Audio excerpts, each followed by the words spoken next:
Ya, Assalamualaikum warahmatullahi wabarakatuh, Ibu-ibu kader, kelompok pendukung ASI di Desa Menayu. Semoga masih semangat. Pada kesempatan hari ini, kita akan belajar dalam topik besar yaitu manajemen laktasi.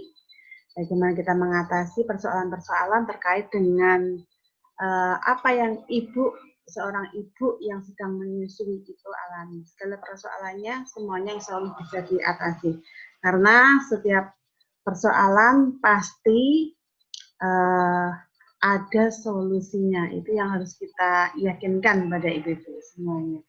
Nah, keterampilan awal sebetulnya untuk mendukung kita ketika kita menjadi seorang kader atau motivator ASI, kita bisa menyebutnya sebagai motivator ASI. Jadi kita orang yang memotivasi orang lain untuk bisa terus menyusui, ya, dari sampai 6 bulan, kemudian lanjut sampai 2 tahun. Ya. Nah, kita bisa menyebut ibu-ibu semuanya menjadi motivator ASI, boleh dalam kerangka yaitu sebagai kelompok pendukung ASI. Nah, kita akan belajar tentang bagaimana menjadi konselor laktasi. Apa itu konseling? Mungkin kita memang tidak sedang belajar tentang konseling secara umum ya, tapi kita hanya menuju ke arah bagaimana kita menjadi seorang motivator ASI. Konseling itu cara bekerja sama dengan orang di mana kita berusaha memahami perasaan mereka, serta membantu mereka memutuskan apa yang harus dilakukan. Nah, menyusui bukan satu-satunya di mana konseling itu berguna ya. Jadi nanti ilmu ini sebenarnya bisa kita manfaatkan untuk hal-hal yang lainnya. Ya, misalnya anak bermasalah, kemudian kita melakukan konseling, atau mungkin orang lain lah di sekitar kita yang membutuhkan solusi dari kita. Nah, prinsip-prinsip dasar konseling ini bisa kita manfaatkan untuk membantu orang di sekitar kita.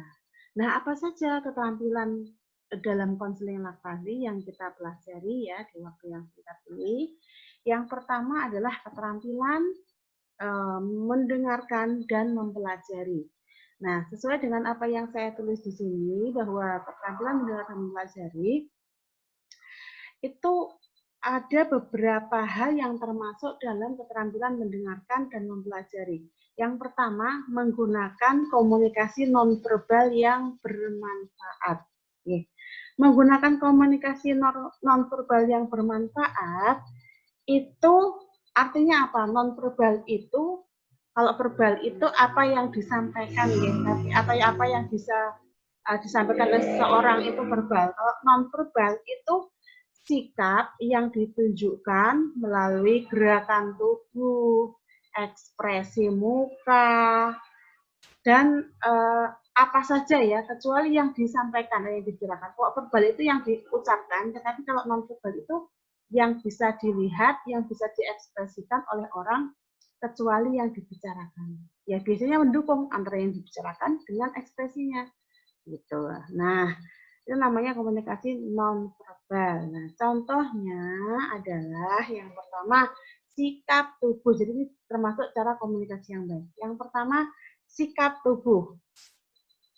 Seperti apa sikap tubuh yang baik? Yang pertama, usahakan kepala itu sama tinggi dengan ibu. Nah, bisa cara melakukannya adalah dengan duduk. Misalnya ibu duduk, kita juga duduk. Kemudian ibu misalnya berbaring, kita tidak ikut berbaring, tetapi kita duduk. Ya, jadi sejajar itu tidak harus sama terus, tetapi komunikasinya tidak terhalang oleh tinggi rendahnya dari posisi tubuh kita. Ya, kemudian kalau misalnya ibu berdiri lah, kita juga bisa mengimbangi dengan berdiri, misalnya seperti itu. Ya. Jadi pertama, sikap tubuh. Sikap tubuh yang sejajar, ini termasuk nonverbal ya. Kemudian, sudah ya, ini sikap tubuh yang baik adalah yang sejajar. Kita menyesuaikan dengan kondisi ibu. Nah, biasanya yang paling umum adalah dengan duduk. sama-sama duduk atau mereka tidur, kita duduk. Kemudian beri perhatian ya, setelah posisinya sudah pas, kemudian kita memberi perhatian. Memberi perhatian itu kita bisa menghadap ke arah ibu, lalu pandanglah ibu ya. Jadi kita kalau berkomunikasi ya menghadap ke yang diajak komunikasi. Jangan sampai kita sambil melihat gadget. Nah, itu akan tidak masuk komunikasinya karena kita berada di alam yang berbeda ya nanti ya. Nah, kita harus menghadap ke arah ibu, kita memandang ibu, ya.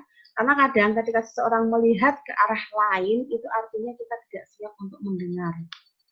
Nah, sehingga perlu sesuaikan dengan situasi kita masing-masing ya. Pertama, oke, duduknya, posisinya menyesuaikan.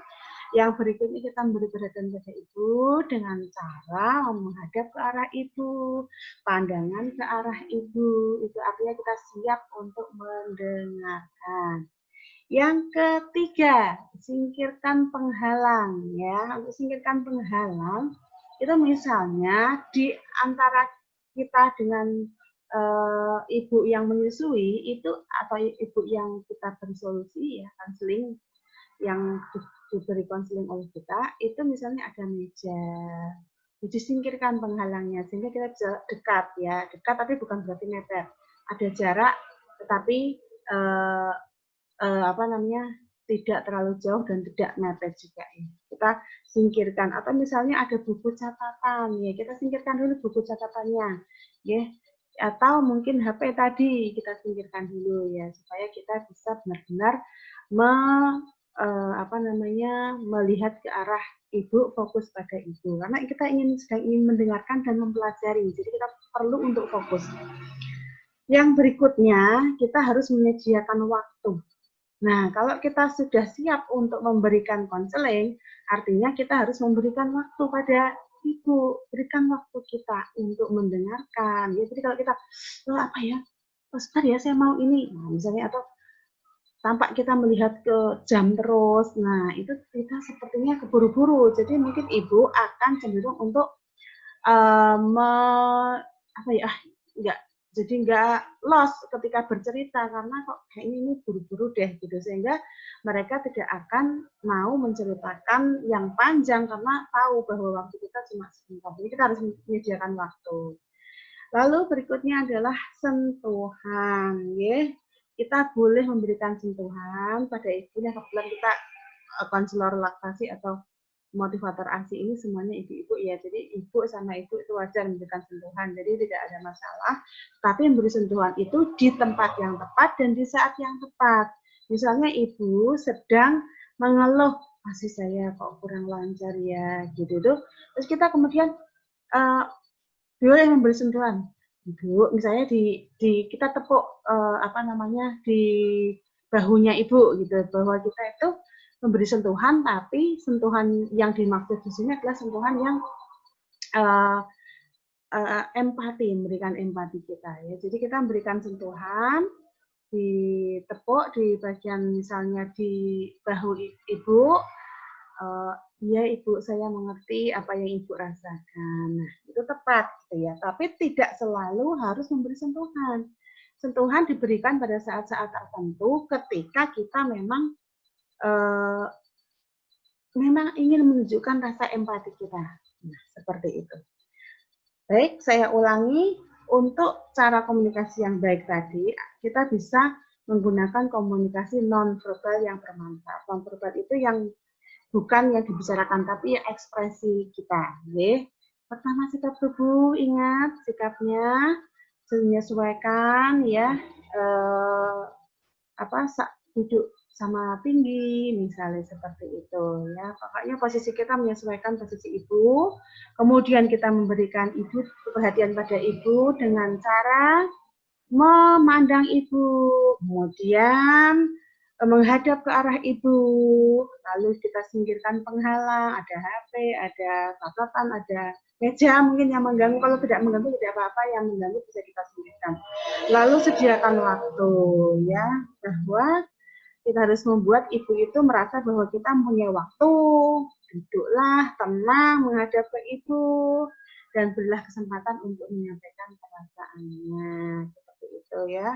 Kemudian jangan lupa kita boleh memberikan sentuhan untuk menunjukkan rasa empati kita pada ibu. Nah, itu hanya satu keterampilan ya, cara komunikasi yang baik dengan menggunakan komunikasi nonverbal dalam keterampilan konseling laktasi mendengarkan dan mempelajari. Yang berikutnya adalah pertanyaan terbuka. Untuk memulai berbincang dengan seorang ibu atau mencatat riwayat menyusuinya, kita perlu mengajukan beberapa pertanyaan. Nah, penting kita memberikan pertanyaan yang sifatnya itu terbuka, sehingga jawabannya itu bukan jawaban yang tertutup. Jawaban tertutup itu, misalnya kalau kita bertanya, itu jawabannya hanya ya dan tidak. Misalnya, apakah ibu sudah makan hari ini? Sudah, misalnya. Apakah ibu merasa sulit dalam menyusui? Ya, misalnya. Itu hanya ya tidak. Nah, itu namanya pertanyaan tertutup. Nah, kita harus memberikan pertanyaan terbuka. Pertanyaan terbuka itu contohnya awalannya yaitu bagaimana perasaan ibu hari ini? Saya baik misalnya. Oke. Tolong bisa diceritakan bagaimana perasaan ibu hari ini. Nah, nanti kan dia akan bercerita. Tapi kalau apakah ibu hari ini baik? Ya, itu kan bedanya tertutup. Nah, ini terbuka. Bagaimana, kapan, di mana, mengapa. Nah, misalnya contoh lagi ya. Bagaimana ibu memberi makan pada bayi ibu? Nah, maka dia akan bercerita. Gitu. Jawabannya tidak sama ya, tapi ada cerita. Itu yang kita ingin dengarkan dari ibu. Pertanyaan tertutup nih biasanya kurang bermanfaat ya. Contohnya ya, apakah ibu menyusui pada bayi ibu yang terakhir? Nah, jawabannya kan pasti ya atau tidak gitu. Sehingga kita perlu memulai percakapan dengan pertanyaan terbuka. Misalnya, bagaimana menyusuinya, Bu? Coba bisa diceritakan bagaimana cara ibu menyusui selama ini? Nah, kalau misalnya ibu menjawabnya dengan oh baik-baik saja, terima kasih. Nah, kita boleh melanjutkan pertanyaan yang lain. Kita harus terus dedes gitu istilahnya ya. Lalu kita boleh tanya, berapa usia bayi ibu sekarang? Misalnya, boleh pertanyaan seperti itu ya untuk memulai. Kemudian, apakah memberi bayi ibu makanan atau minuman lain? Nah, lalu dilanjutkan lagi, apa yang buat ibu memutuskan melakukan itu? Jadi kadang-kadang kita bisa kombinasi antara pertanyaan terbuka dan tertutup. Intinya kita itu ingin menggali perasaan ibu. Apa sih yang dirasakan saat ini? Nah, dari perasaan itulah kita kemudian bisa menyimpulkan, oh ibu itu permasalahannya ini. Lalu kita akan memberikan solusi. Nah, itulah konseling seperti itu. Jadi kita tidak menghakimi seseorang seperti itu. Ya, baik. Kita akan melanjutkan dengan yang kedua, respon dan gerakan tubuh menunjukkan perhatian. Jadi di sini bila kita ingin melanjutkan percakapan, tunjukkan bahwa kita mendengarkan dan menaruh perhatian ya. Caranya dengan isyarat, misalnya memandang padanya, mengangguk, tersenyum, atau langsung sederhana misalnya, oh, ya baik, seperti itu. Ya, Ibu. Nah, kita cut dulu sampai ke 3 ya, karena ada banyak yang harus kita sampaikan setelah ini. Kita akan kembali dengan materi yang lainnya. Ya, Ibu-ibu, ini sabar ya.